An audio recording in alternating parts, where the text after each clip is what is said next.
Russia wants to reframe its aggression around Ukraine as U.S. and Western aggression, despite the fact that the Russians are the ones with 120,000 troops on the border of a country that Russia invaded in 2014 and has been at war with ever since.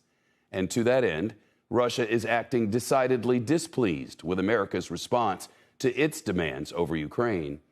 The U.S. ambassador to Russia hand-delivered the written responses yesterday. After reading them, the Kremlin says there was not much cause for optimism. Vladimir Putin's spokesman left the door open for more dialogue with the U.S. He says the Russian president needs time to study the responses and won't rush to any conclusions. The Biden administration publicly rejected some of Russia's demands, like barring Ukraine from ever joining NATO.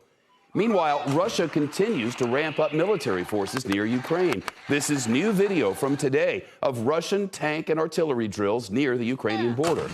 Russian warships deployed to the Baltic Sea for target practice, as they put it. The Baltic Sea surrounded by 6 NATO countries. Russian state media reports the ships wiped out all of the aerial targets. Even more Russian fighter jets have arrived in Belarus. That's a close Russian ally that also borders Ukraine. Belarus insists the Russian forces are there only for joint military exercises, and they will leave once they're complete. New satellite images taken just yesterday show Russian tanks and military vehicles massed at a training area that's only a few hours' drive from the Ukrainian border. And then, just hours ago, President Biden called the Ukrainian President Volodymyr Zelensky. The White House says he warned him about the distinct possibility that Russia might invade next month and reassured him the United States has Ukraine's back. The United States is now calling for an urgent UN Security Council meeting to confront Russia over the Ukraine crisis. Andrea Kendall Taylor now, former CIA analyst and Deputy National Intelligence Officer for Russia and Eurasia in the Office of the Director of National Intelligence. Andrea, that quote, distinct possibility that Russia might invade next month. What does the U.S. need to do now to be ready for that? So I think we're already seeing the United States shift into a different posture to approach this conflict as it becomes increasingly likely that Russia will invade. And you could see that, this week, President Biden put 8,500 troops on high readiness, as did our NATO allies. And so we're shifting now, I think, from a posture where we tried to create space for diplomacy, where we were working through deterrence by punishment, through sanctions, to this more active posture where I think we are, stepping up our preparedness for what looks like conflict. So we're clear, the time for diplomacy is over? Not quite. In your segment there, you talked about the fact that Russia was, in fact, disappointed with the response that they heard.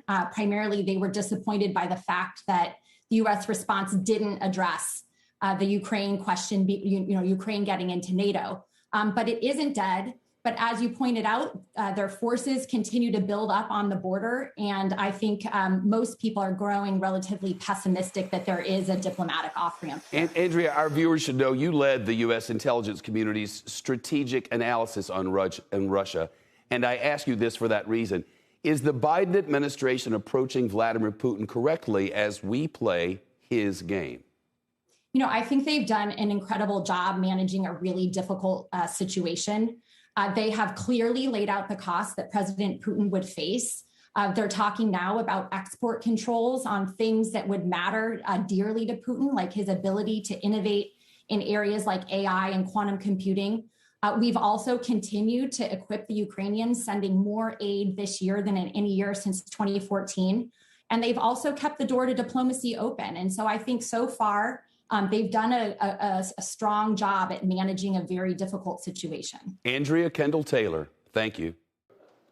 Shepard Smith here. Thanks for watching CNBC on YouTube.